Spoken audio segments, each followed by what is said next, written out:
Mon métier consiste à intégrer la technologie en temps réel Unreal et d'accompagner les écoles dans leur pédagogie, dans le jeu vidéo, dans l'animation, l'architecture et le design, afin que cette technologie du temps réel se développe dans tous les secteurs d'activité.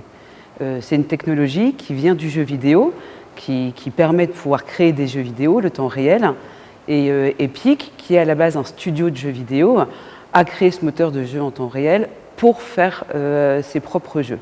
Moteurs auxquels ils ont laissé l'industrie du jeu vidéo avoir accès gratuitement pour pouvoir développer cette technologie. C'est une technologie qui a une trentaine d'années maintenant, donc qui a eu bien le temps d'évoluer depuis. C'est une technologie qui est partie du jeu vidéo et parce qu'après les besoins en temps réel se sont multipliés dans d'autres secteurs d'activité, petit à petit, le moteur de jeu en temps réel Unreal a accompagné toutes ces évolutions. Ça veut dire quoi concrètement? Ça veut dire qu'on va avoir une technologie qui va intégrer aussi d'autres technologies et Unreal est maintenant une plateforme sur laquelle vous allez avoir des plugins qui permettent de pouvoir utiliser plein de technologies différentes dans un seul software.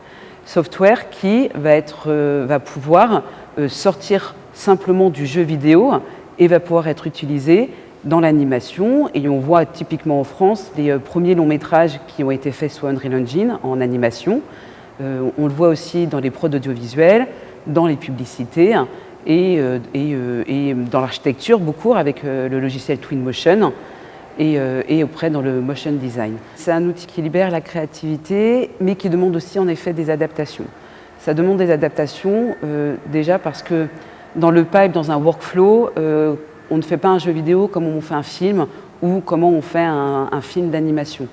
Donc ça demande en effet aux entreprises de devoir s'adapter et faire évoluer leur pipe parce que comme c'est un moteur de jeu, c'est un travail qui se fait beaucoup en collaboratif et en fait en cycle, alors qu'un pipeline d'animation est beaucoup plus linéaire. Et c'est aussi pour ça toute une partie du travail où nous on travaille beaucoup avec les écoles parce que justement, plus ils apprennent la technologie dans leur cursus scolaire, plus comme ça eux-mêmes ils ont l'habitude de travailler ensemble, de développer eux-mêmes des manières de travailler qui, quand ils arrivent dans l'industrie, leur permettent de pouvoir exploiter.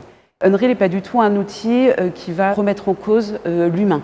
C'est-à-dire que c'est un outil, on a toujours besoin d'avoir des gens qui savent faire de la 3D, toujours des gens qui soient capables de pouvoir intégrer différentes technologies et de créer un pipe. On n'est pas du tout là pour remplacer.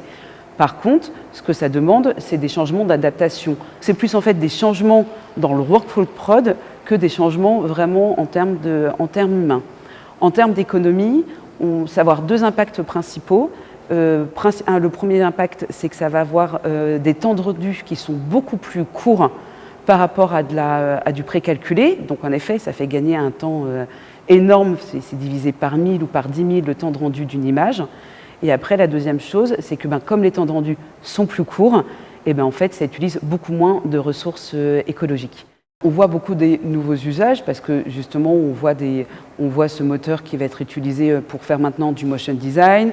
Donc on commence à avoir des publicités qui sont faites sur ce moteur.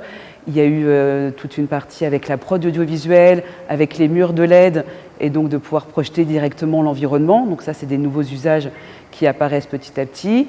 Les films d'animation qui sont faits, des longs métrages de films d'animation qui sont faits aussi par ce moteur. Donc forcément, ça a un impact pour l'ensemble des industries culturelles et créatives. C'était en France qu'a été fait le premier long métrage d'animation qui a été fait par le studio Gaoshan, qui est situé à La Réunion et à Angoulême, et qui est Angelo dans la forêt mystérieuse. C'est le premier long métrage d'animation fait par Unreal dans le monde.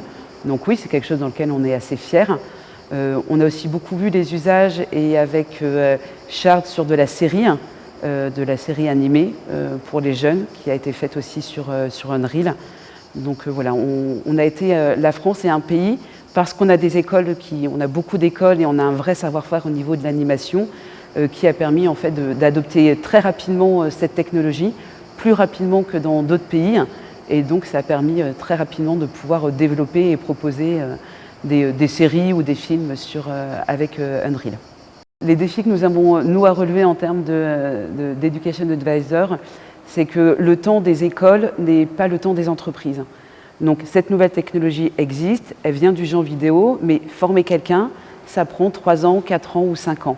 Donc, c'est de voir comment on peut anticiper un peu les besoins de l'industrie pour que les écoles intègrent de plus en plus ces technologies dans leur formation.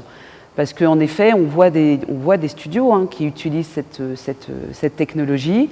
Donc dans le jeu vidéo, ça ne pose pas de souci, mais dans l'animation, parce que ça demande des investissements auprès des écoles, qu'actuellement, le marché n'est pas forcément au mieux de sa forme.